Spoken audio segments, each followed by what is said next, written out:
হাদালে নমস্কাৰ, মই মিন্টু ডেকা, গুৱাহাটী বিশ্ববিদ্যালয়ৰ এগৰাকী ছাত্ৰ।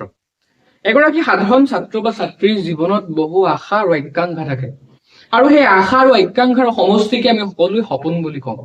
ছাত্ৰ ছাত্ৰী ভেদে সেই সপোনবিলাক পৃথক পৃথক হ'ব পাৰে। কাৰোবাৰ অধিবক্তা হোৱাৰ সপোন থাকিব পাৰে, কাৰোবাৰ অভিযন্তা হোৱাৰ সপোন থাকিব পাৰে, শিক্ষক হোৱাৰ সপোন থাকিব পাৰে, কাৰোবাৰ সপোন থাকিব পাৰে সমাজৰ এগৰাকী প্ৰশাসনিক বিষয়া হোৱাৰ, নাইবা কাৰোবাৰ সপোন থাকিব পাৰে এগৰাকী সুচিকিৎসক হোৱাৰ। আৰু এই আটাইসমূহ সপোনৰ ভিতৰত যদি কোনোবা ছাত্ৰ বা ছাত্ৰীয়ে সেই চিকিৎসক হোৱাৰ পবিত্ৰ সপোনটো বাছি লৈছে, তেনেহলে সেই প্ৰত্যেকগৰাকী ছাত্ৰ বা ছাত্ৰীয়ে চিকিৎসা প্ৰৱেশ পৰীক্ষা অৰ্থাৎ নীট পৰীক্ষাৰ মাজেৰে আগবাঢ়ি যাবই লাগিব, আন কোনো উপায় নাই। কিন্তু মই যদি আপোনাক কওঁ যে চিকিৎসাৰ প্ৰৱেশ পৰীক্ষা আৰম্ভ হোৱাৰ কিছুদিন আগতে কেইটামান টকাৰ বলত আপুনি আপোনাৰ সন্তানৰ হাতত সেই চিকিৎসা প্ৰৱেশ পৰীক্ষাৰ প্ৰশ্ন কাকতখন উপহাৰ হিচাপে আপুনি আপোনাৰ সন্তানৰ হাতত তুলি দিব পাৰিব, আপুনি মোৰ কথাষাৰ বিশ্বাসত ল'বনে? আপোনাক যদি মই কওঁ যে চিকিৎসা প্ৰৱেশ পৰীক্ষাৰ ফলাফলৰ সেই তালিকাখনৰ শীৰ্ষস্থানত আপুনি আপোনাৰ সন্তানৰ নামটো অতি সহজে কষ্টৰ অবিহনে অন্তৰ্ভুক্ত কৰিবলৈ সক্ষম হ'ব পাৰিব, আপুনি মোৰ কথাষাৰ বিশ্বাসত ল'বনে? যদি আপুনি মোৰ কথাষাৰ বিশ্বাসত ল'বলৈ টান পাইছে, তেনেহলে শেহতীয়াকৈ সমগ্ৰ ভাৰতবৰ্ষতে সংঘটিত হোৱা চিকিৎসা প্ৰৱেশ পৰীক্ষাৰ প্ৰশ্ন কাকত ফাদিল কেলেংকাৰী সম্পৰ্কে আপুনি অৱগত নহয়, আৰু সেইবাবেই আজিৰ এই ভিডিঅ'টো আপোনালোকৰ কাৰণে আগবঢ়াইছো। সমগ্ৰ ভাৰতবৰ্ষতে সংঘটিত হোৱা চিকিৎসা প্ৰৱেশ পৰীক্ষাৰ প্ৰশ্ন কাকত ফাদিল কেলেংকাৰীয়ে চিঞৰি এটা কথাকে আমাৰ সন্মুখত দাঙি ধৰিছে যে টকাৰ বলত আজিৰ তাৰিখত সপোন তল পৰি যায়।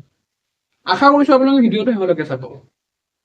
চিকিৎসা প্ৰৱেশ পৰীক্ষা আৰম্ভ হৈছিল মে মাহৰ 5 তাৰিখে, আৰু এই পৰীক্ষা শেষ হৈ যোৱাৰ পাছত চিকিৎসা প্ৰৱেশ পৰীক্ষাৰ প্ৰশ্ন কাকত ফাদিলৰ সন্দৰ্ভত পাটনা আৰক্ষীয়ে 13গৰাকী বিশেষ ব্যক্তিক গ্ৰেপ্তাৰ কৰিছে।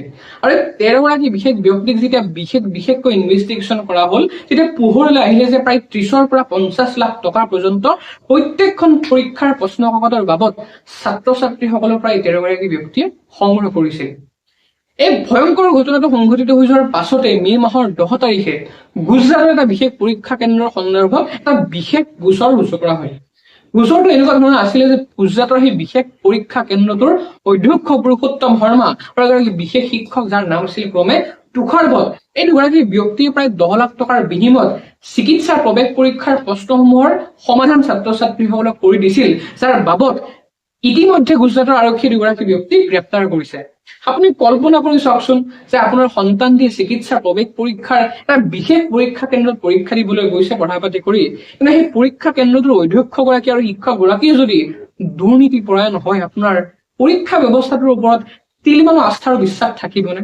মুঠেই নাথাকে। চিকিৎসা প্ৰৱেশ পৰীক্ষা আৰম্ভ হোৱাৰ প্ৰায় 1.5 মাহ আগতে বিহাৰত এগৰাকী বিশেষ ব্যক্তিৰ সাক্ষাৎকাৰ গ্ৰহণ কৰা হৈছিল, কিন্তু গোপনীয়ভাৱে। আৰু এই সাক্ষাৎকাৰটোৱে সাম্প্ৰতিক সময়ত সমগ্ৰ ভাৰতবৰ্ষৰ সামাজিক মাধ্যমসমূহৰ ইতিমধ্যে দৃষ্টি আকৰ্ষণ কৰিবলৈ সক্ষম হৈছে। 2024 বৰ্ষৰ মাৰ্চ মাহৰ 24 তাৰিখৰ দিনটোতে বিহাৰৰ এগৰাকী বৰিষ্ঠ সাংবাদিক সন্তোষ সিঙে ব্ৰজেন্দ্ৰ গুপ্তা নামৰ এগৰাকী পূৰ্বৰ অপৰাধী, যিয়ে নেকি প্ৰশ্ন কাকত ফাদিলৰ সৈতে জড়িত আছিল বিভিন্ন ধৰণৰ ঘটনাৰ সৈতে, এই ব্যক্তিগৰাকীক গোপনীয়ভাৱে সাক্ষাৎকাৰ গ্ৰহণ কৰিছিল। আৰু সেই সাক্ষাৎকাৰটোত একে উশাহতে ব্ৰজেন্দ্ৰ গুপ্তাই স্বীকাৰ কৰিছে যে এই বুলিও 2024 বৰ্ষত অন্যান্য পৰীক্ষাৰ প্ৰশ্ন কাকত ফাদিলৰ দৰে নীট পৰীক্ষাৰ প্ৰশ্ন কাকত ফাদিল হ'ব। আৰু এই গোটেই কাৰবাৰটো সংঘটিত কৰিব বিশাল চৌৰাচী নামৰ এগৰাকী ব্যক্তিয়ে।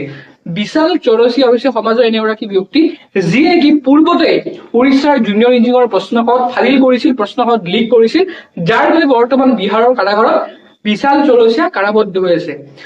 যেতিয়া ব্ৰজেন্দ্ৰ গুপ্তাক প্ৰশ্ন কৰা হ'ল যে কাৰাগাৰত আবদ্ধ এগৰাকী ব্যক্তিয়ে কেনেকৈ নীট পৰীক্ষাৰ প্ৰশ্ন কাকত ফাদিল কৰিব পাৰে, সেই সন্দৰ্ভত ব্ৰজেন্দ্ৰ গুপ্তাই যিটো উত্তৰ দাঙি ধৰিলে, সেই উত্তৰটো সঁচাকৈ বৰ ভয়ানক।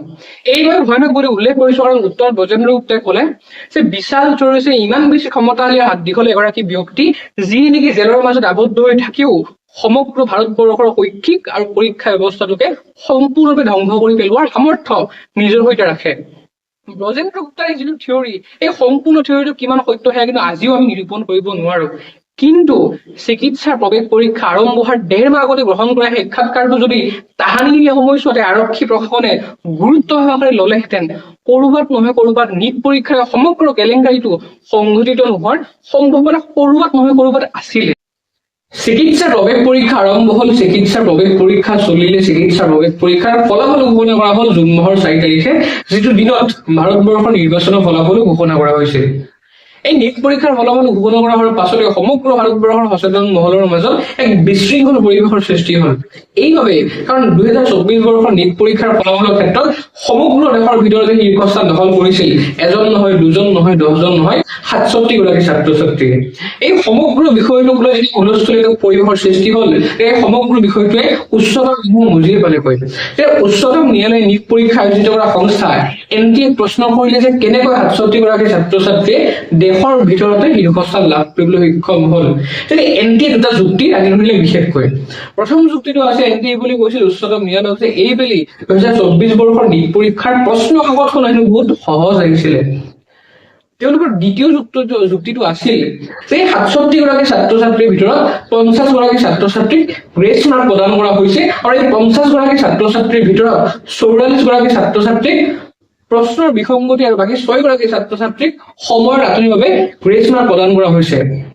উচ্চতম ন্যায়ালয়ে NTA উত্তৰটোৰ সৈতে সহমত পোষণ কৰা নাছিল, যাৰ পৰিণতিস্বৰূপে উচ্চতম ন্যায়ালয়ে NTAক এই বুলি নিৰ্দেশ দিলে যে তোমালোকে পুনৰবাৰ নিট পৰীক্ষা আয়োজিত কৰা, কিন্তু কেৱল মাত্ৰ এই গ্ৰেছ মাৰ্ক লাভ কৰা ছাত্ৰ ছাত্ৰীসকলৰ মাজতে।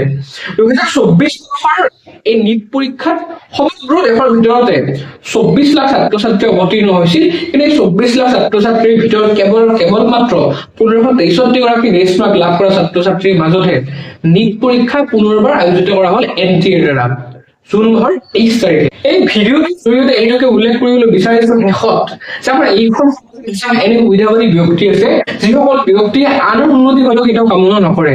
সেই প্ৰত্যেকগৰাকী সুবিধাবাদী ব্যক্তিলৈ আমাৰ এটাই মুকলি আহ্বান এই ভিডিঅ'টোৰ জৰিয়তে যে আপোনালোকে শিক্ষা হৈ থাকিবলৈ দিয়ক, উচ্চ শিক্ষাৰ সাৰ্বজনীন হৈ থাকিবলৈ দিয়ক, ছাত্ৰ ছাত্ৰীৰ ভৱিষ্যতৰ সৈতে হেতালি খেলিব।